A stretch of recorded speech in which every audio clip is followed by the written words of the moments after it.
Beyond bottom up processing. Beyond bottom up से मुराद ये है कि हमने बॉटम अप प्रोसेसिंग डिस्कस की कि नीचे से बेसिक एलिमेंट्स की इंफॉर्मेशन सेंसरी रिसेप्टर्स के ज़रिए उनकी बेसिक प्रॉपर्टीज़ की ब्रेन तक पहुंचती है। तो परसेप्शन सिर्फ इसी से नहीं हो जाती। इसके बारे में बड़ी अच्छी मिसाल दी गई है एक्सपेरिमेंटल साइकोलॉजी में कि अगर आप एक डबल रोटी या केक बेक करना चाहें तो आप उसमें अंडे, चीनी, मैदा और मक्खन या कोई और चीज़, नट्स या केला सब कुछ डाल सकते हैं, लेकिन जब तक उसके अंदर बेकिंग पाउडर नहीं होगा, सोडा जैसे हम कहते हैं, वो कभी राइज नहीं करेगा, वो फूलेगा नहीं। तो हमें खमीर या यीस्ट चाहिए।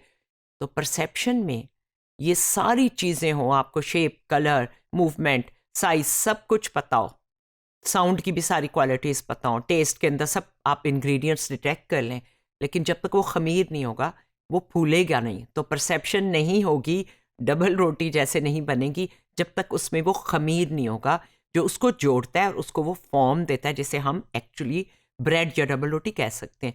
परसेप्शन को जो परसेप्शन चीज़ बनाती है वो हमारे ब्रेन से जो कॉग्निशन या नॉलेज आता है, जो मिला के उसका कोई मीनिंग बताते हैं आपको, वरना खाली शेप्स का और उसकी प्रॉपर्टीज का कोई मीनिंग नहीं बन सकता। तो बियॉन्ड बॉटम अप देखें कि खाली बॉटम अप काफ़ी नहीं है, सेंसरी से शुरू हुई लेकिन एडिशनल इंफॉर्मेशन चाहिए। ये क्या है एडिशनल इंफॉर्मेशन? इंसान का जो प्रायर नॉलेज है, जो एक्सपेक्टेशन है पहले से, इसी को हम टॉप डाउन प्रोसेसिंग कहते हैं। टॉप डाउन प्रोसेसिंग हमारी ऐसी एबिलिटी में भी इन्वॉल्व है जो हम थोड़े से जीएन्स हमने देखे थे, शेप्स। अगर 9 जीएन्स से एक जहाज़ बनता है और हम सिर्फ उसमें से 3 तस्वीर में डाल दें तब भी पहचान लेंगे। ये हमारी टॉप डाउन है क्योंकि वो पहचानने का काम करती है, उसके पास नॉलेज है, ये जो ब्रेन के पास एक एग्जेक्टिव एबिलिटी है। तो रिसेप्टर्स जो ब्रेन को जाती हैं, they are equal to like basic features, based on basic features.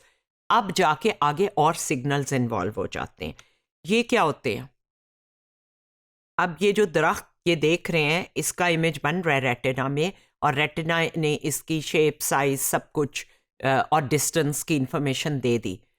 वो इंफॉर्मेशन गई है और ब्रेन से कुछ और इंफॉर्मेशन आके उसमें जुड़ी है, और आपको ये पता चला है कि ये दरख्त क्योंकि इतनी दूर है तो इतना छोटा लगना चाहिए।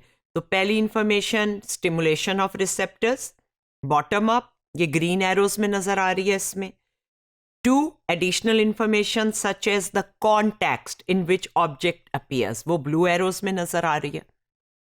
और ये जो कॉन्टेक्स्ट है वो ये कि इसके पीछे कोई बिल्डिंग है और वो इससे ऊंची है, तो इसका मतलब है कि ये दरख्त शायद एक छोटे पौधे की तरह। तो कॉन्टेक्स्ट जो है वो आपको एक और इंफॉर्मेशन प्रोवाइड करता है। और नंबर 3, नॉलेज और एक्सपेक्टेशंस ऑफ द परसीवर, जो देख रहा है। ये टॉप डाउन है और ये डैश एरो में आपको नजर आ रही है, ये हमारे फीडबैक सिग्नल्स होते हैं। आप ये तस्वीर भेजी रेटिना ने, दिमाग ने फीडबैक दिया कि ये इस तरह है, इतनी दूर है, और ये कैसा हो सकता है, और इसके बारे में जो आपकी कंप्लीट है परसेप्शन, वो जब तक दिमाग के वो डैश एरो वाले सिग्नल्स जो आपको नज़र आ रहे हैं, फीडबैक सिग्नल्स, वो ना आए, वो कंप्लीट नहीं होती। अब ये रेल रोड वाली पिक्चर हमने पहले भी देखी थी। ये जो 2 जानवर कैले नज़र आ रहे हैं, ये हमारे फील्ड ऑफ व्यू में एक ही जितना साइज कवर कर रहे हैं, और इनका जो इमेज है रेटिना पे वो भी एक ही जैसा कास्ट हो रहा है। ये रेटिना के ऊपर पीछे जहाँ पे ये क्रॉस है, इसमें ये साइज जाकर इतना ही बन रहा है, लेकिन एक करीब है लेकिन छोटा है, और दूसरा दूर है लेकिन बड़ा है। तो ये हमसे डिफरेंट डिस्टेंस पे है, लेकिन जो दूर है वो बड़ा है। तो करीब जो है वो, ये इंफॉर्मेशन टॉप डाउन से आई है। बज़ाहिर तो रेटिना के इमेज तो वही है, फिजिकल जो है नज़र आपको भेज रहे हैं सिग्नल, उसके हिसाब से तो वो बड़ा नहीं दिखना चाहिए। क्यों आपको बड़ा दिख रहा है? क्योंकि हमें टॉप डाउन से वो सारी इंफॉर्मेशन के ऊपर एक और नॉलेज आ रहा है। रेल की पटरी पे ये अंदर है और वो बाहर तक बढ़ा हुआ है, इसका मतलब है कि वो बड़ा है। वो दूर है लेकिन फिर भी बड़ा नज़र आ रहा है, हालांकि रेटिना पे इमेज एक ही जितना है, इसलिए कि वो ज़रूर साइज़ में बड़ा होगा। और ये छोटी सी चीज़ लग रही है और वो बड़ा है, वो कोई ख़तरनाक जानवर हो सकता है, क्योंकि बड़े साइज़ का जानवर ही हम ख़तरनाक समझते हैं आम तौर पे। टेकिंग स्निफिंग इनटू अकाउंट, ये एक्सपेरिमेंट जो है इस तरह हुआ कि लोगों को थोड़ा सा सूंघा या ज़्यादा सूंघने से, राइट हैंड के पिक्चर में आप देख रहे हैं बहुत ज़्यादा मॉलिक्यूल जा रहे हैं, और जो लेफ्ट वाली पिक्चर है ए, उसमें बहुत वीक स्निफ है, थोड़ा सा सूंघा गया है, तो मॉलिक्यूल थोड़े हैं, लेकिन ब्रेन ने उस खुशबू को एक ही जितना स्ट्रांग डिटेक्ट किया। जब रेटिंग दी तो उसने कहा कि ये खुशबू इतनी स्ट्रांग है, क्योंकि ब्रेन को ये पता था कि कम सूंघे तो मॉलिक्यूल थोड़े आए होंगे, खुशबू हुई है, और ज़्यादा सूंघे तो इसलिए ज़्यादा स्ट्रांग लग रही है। ये बात नहीं है, खुशबू तो उसी गिलास से आ रही है, तो मैं ज़्यादा सूंघूं या कम, खुशबू एक ही जैसी होगी। This is top down. Top हमेशा एग्जैक्टिव और इंटेलिजेंट होता है। इस पिक्चर में ऊपर एक ब्लॉब है, एक धब्बा है, बी में वो धब्बा जो है मेज़ पे रखी हुई कोई चीज़ लग रहा है, सी में वो कोई जूता लग रहा है जो कोई बांध रहा है, और डी में वो कार के सामने से कोई बंदा क्रॉस करता हुआ लग रहा है। वो एक ही धब्बा है। कॉन्टेक्स्ट के हिसाब से आपका ब्रेन उसको मुख्तलिफ दिखा रहा है, क्योंकि वो एडिशनल इंफॉर्मेशन भी देख रहा है। इसी तरह अटेंशन और परसेप्शन में भी बहुत ताल्लुक है। जब हम किसी चीज़ को अटेंड करते हैं, तवज्जो देते हैं, तो वो स्टिमुलस हमारे लिए सेलिएंट हो जाता है और हम उसे बेसिक फीचर्स के अलावा भी कुछ पहचानते हैं।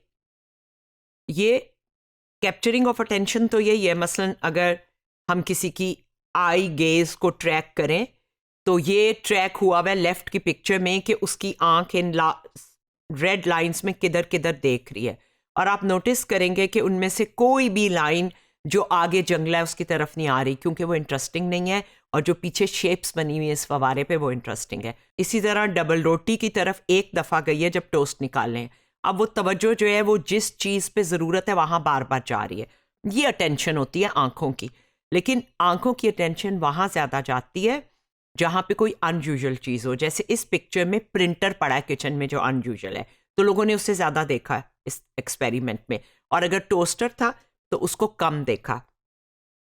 तो जब हम आपको कहेंगे कि इसमें सब कपड़े पहने हुए कितने लोग हैं, तो पहले तो आप बॉटम अप करेंगे कि सबज रंग के सिग्नल ढूंढेंगे उसमें, लेकिन उसके बाद ब्रेन जो है उस अपनी अटेंशन के ज़रिए बॉटम अप से आगे इसको डिसाइफर करेगा।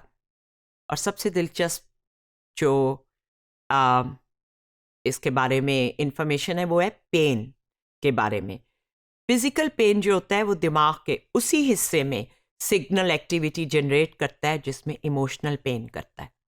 तो फिजिकल यानी जो न्यूरल सिग्नल्स हैं वो एक ही हिस्से में जा रहे हैं, लेकिन आप कह सकते हैं कि उंगली पे चोट लगना या पाँव में कील चुभना या दांत का दर्द वैसा ही है जैसे दिल टूटने का दर्द है।